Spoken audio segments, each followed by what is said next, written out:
Assalamualaikum warahmatullahi wabarakatuh. Kami dari kelompok 18 akan mempresentasikan materi yang telah kami rangkum dengan judul melaporkan hasil penelitian dan hasil kegiatan.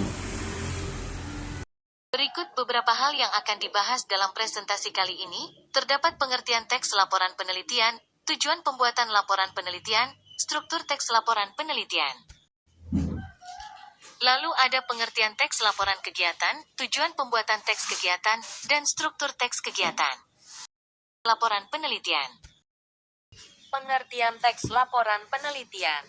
Teks laporan penelitian adalah dokumen tertulis yang disusun untuk mengkomunikasikan hasil penelitian yang telah dilakukan. Laporan ini berisi informasi rinci tentang metodologi penelitian, temuan, analisis, dan kesimpulan yang diperoleh selama penelitian.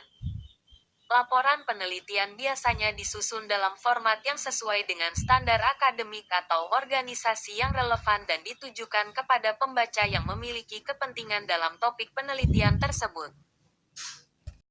Tujuan pembuatan teks laporan penelitian: mengkomunikasikan hasil penelitian, berkontribusi pada pengetahuan, validasi dan reproduksi, pengambilan keputusan, pengembangan strategi dan kebijakan, pencapaian akademik, pemantauan dan evaluasi, transparansi dan akuntabilitas, referensi masa depan.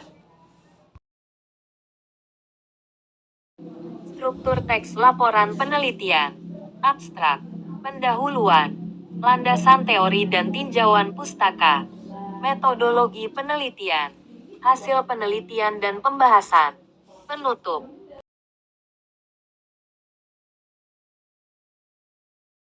Abstrak. Abstrak merupakan bagian yang penting dalam laporan penelitian. Pada laporan, abstrak adalah ringkasan seluruh penelitian yang dilaporkan. Dari gambaran abstrak diharapkan pembaca menjadi termotivasi untuk membaca keseluruhan isi laporan. Isi dari abstrak antara lain: pokok masalah atau tujuan penulisan, metodologi penelitian, hasil pembahasan pokok masalah, kesimpulan dan saran.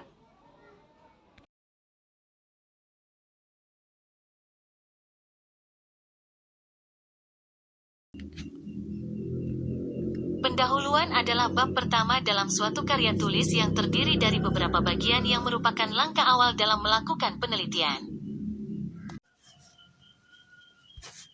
Hal yang perlu dicantumkan pada bab pendahuluan sebuah karya tulis ilmiah adalah latar belakang, tujuan penelitian, rumusan masalah dan batasan masalah, manfaat penelitian, hingga sistematika tulisan.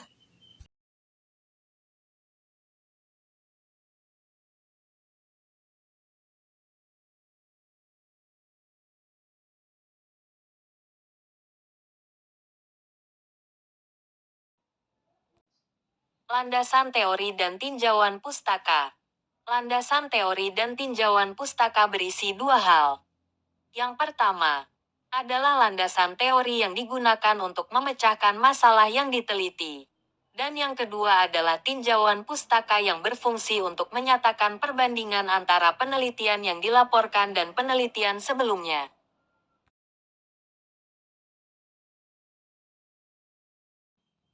Metodologi penelitian berisi sajian tentang pendekatan, metode, dan teknik penelitian yang diterapkan pada penelitian yang dilaporkan, termasuk langkah-langkah yang ditempuh.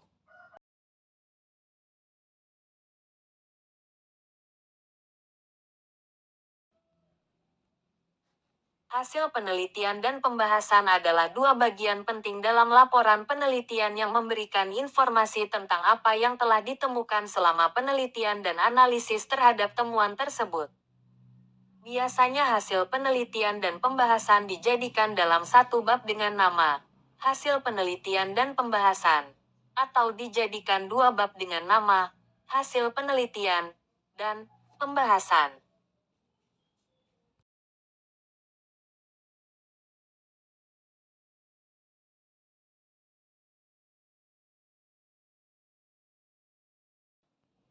Penutup. Penutup merupakan tahapan terakhir pada struktur teks laporan penelitian.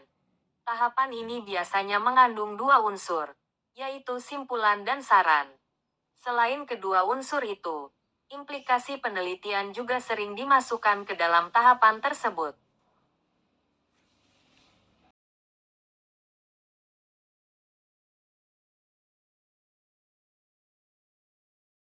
Daftar pustaka dan lampiran. Daftar pustaka dan lampiran tidak dimasukkan ke dalam struktur teks laporan penelitian. Meskipun dua hal ini penting. Masalah daftar pustaka telah dibicarakan dalam bab 3.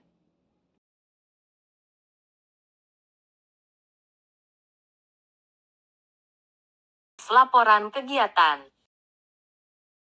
Apa itu teks laporan kegiatan?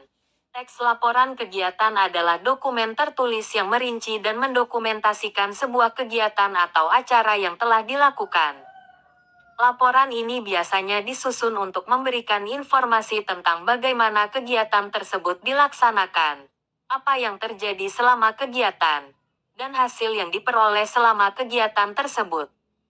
Laporan kegiatan dapat digunakan dalam berbagai konteks, termasuk dalam organisasi, lembaga penelitian, pemerintahan, atau dalam berbagai proyek.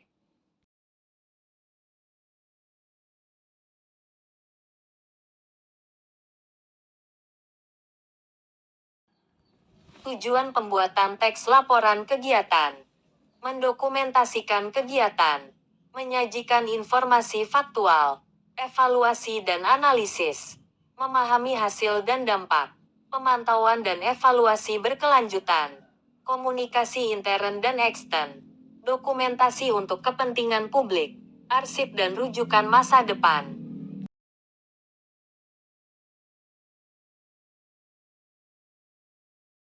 Struktur teks pada laporan kegiatan. Ringkasan, pendahuluan, deskripsi kegiatan, pelaksanaan kegiatan, penutup.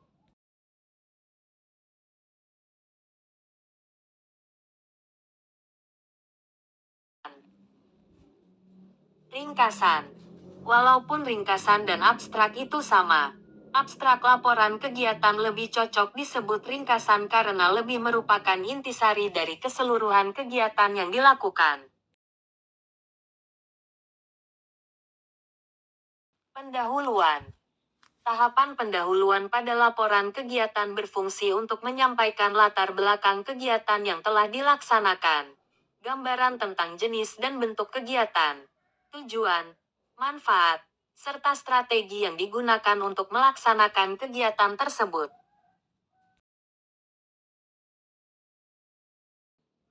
Berikut adalah contoh pendahuluan laporan kegiatan.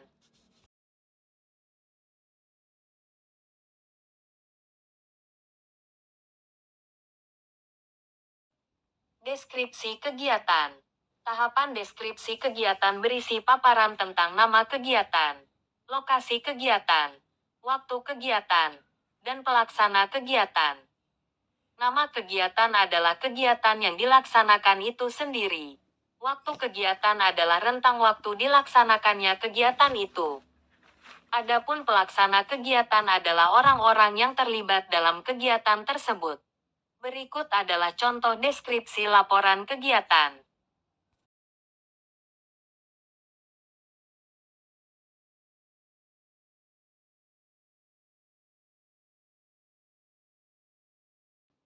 Pelaksanaan kegiatan. Tahapan pelaksanaan kegiatan berisi rangkaian tata acara pelaksanaan kegiatan.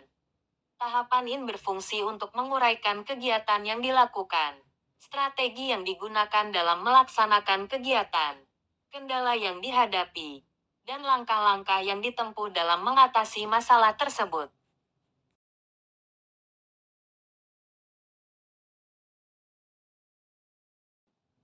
Penutup. Di satu sisi, tahapan penutup berisi pernyataan simpulan bahwa kegiatan yang dimaksud telah dilaksanakan dengan baik dan bermanfaat. Di sisi lain, tahapan tersebut berisi saran-saran untuk perbaikan kegiatan yang akan datang. Berikut adalah contoh penutup laporan kegiatan.